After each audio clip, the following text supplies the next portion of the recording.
এইভাবে সাবুদানার পায়েসটা রান্না করলে বারবার খেতে ইচ্ছে করবে। একদম সহজভাবে ইজিভাবে এই সাবুদানার পায়েসটা রান্না করে দেখাবো। আর এটা কিন্তু ঈদও কিন্তু ট্রাই করতে পারো। সামনে ঈদ আসছে, ঠান্ডা ঠান্ডা কিন্তু এই সাবুদানার পায়েসটা কিন্তু একদম জমে যাবে।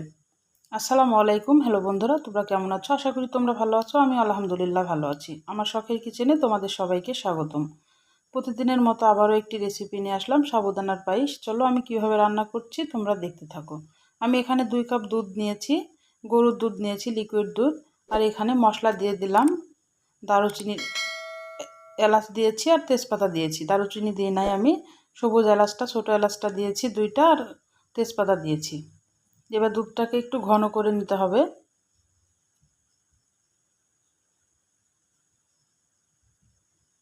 দুধটা ঘন হয়ে আসলে, ফুটে আসবে যখন, তখন আমি সাবুদানাটা 10 মিনিট ভিজিয়ে রেখেছিলাম পানিতে, আমি সাবুদানাটা এবার দিয়ে দিলাম। এখানে 2 কাপ দুধের জন্য আমি 1 মুঠ সাবুদানা নিয়েছি, মুঠের 1 মুঠ নিয়েছি। এবার দুধের ভিতরেই কিন্তু আমি এটাকে সিদ্ধ করে নিব। এভাবে সাবুদানাটা কিন্তু রান্না করলে অসম্ভব মজা লাগে।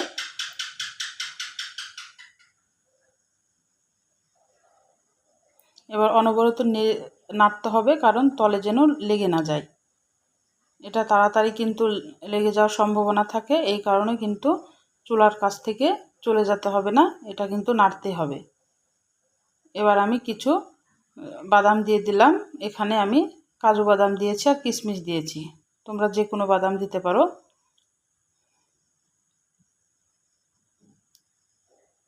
যেটা ভালোভাবে নাড়তেই হবে, সিদ্ধ হওয়া পর্যন্ত অপেক্ষা করতে হবে।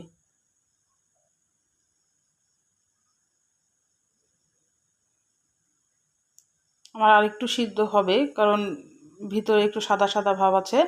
এবার আমি এই পর্যায়ে চিনি দিয়ে দিলাম পরিমাণ মতো। চিনিটা তোমাদের পছন্দ মতো দিবা, মিষ্টি যে যেরকম খাও।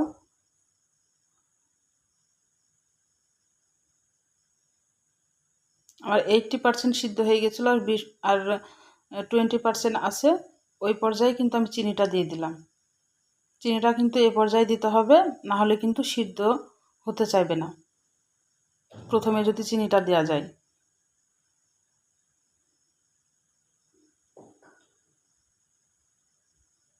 এবার অনবরত নাড়তে হবে, নেড়ে একদম একটা ঘন পায়েস তৈরি করে নিতে হবে। এই পায়েসটা কিন্তু এবার ঈদে ট্রাই করতে পারো। ঠান্ডা ঠান্ডা গরমে কিন্তু এরকম পায়েস কিন্তু খেলে মনটা একদম জুড়িয়ে যায়। আমার কিন্তু হয়ে আসছে, আমি আর একটু জাল করব, বেশিক্ষণ জাল করব না। ঘন হয়ে এসেছে, আমার সিদ্ধ কিন্তু সুন্দরভাবে হয়ে গেছে। তাহলে আমার রান্নার যদি কোনো অংশই তোমাদের ভালো লাগে, প্লিজ আমার চ্যানেলটাকে সাবস্ক্রাইব করে দিও, একটা লাইক দিয়ে রান্নাটা দেখা শুরু করো। আর ছোট্ট একটা কমেন্ট করে জানাও আমার রান্নাগুলো কেমন লাগে। পাশে থাকা বেল আইকনটা প্রেস করে দিও, আমি যখন এরকম নতুন রেসিপি তোমাদের মাঝে হাজির করব, তোমাদের কাছে যেন আগে নোটিফিকেশনটা চলে যায়। তোমাদের একটা লাইক, একটা কমেন্ট আমাকে অনেক উৎসাহ করে। আমার পায়েসটা কিন্তু হয়ে গেছে, আমি এবার জালটা নিভিয়ে দিয়েছি। এবার আমি একটা বাটিতে পরিবেশন করছি। এই যে দেখো কত সুন্দর হয়েছে। এটা কিন্তু ঠান্ডা হয়ে গেলে কিন্তু আরও জমে যাবে। আর ফ্রিজে থুয়ে কিন্তু ঠান্ডা ঠান্ডা অসম্ভব মজা লাগে এই পায়েসটা। তোমরা একবার তৈরি করতে পারো, এবার ঈদে ট্রাই করতে পারো। তাহলে আজকের মতো বিদায় নিচ্ছি, তোমরা সুস্থ থাকবে, ভালো থাকবে। আবার কোনো নতুন রেসিপির সাথে হাজির হবো। আল্লাহ হাফেজ।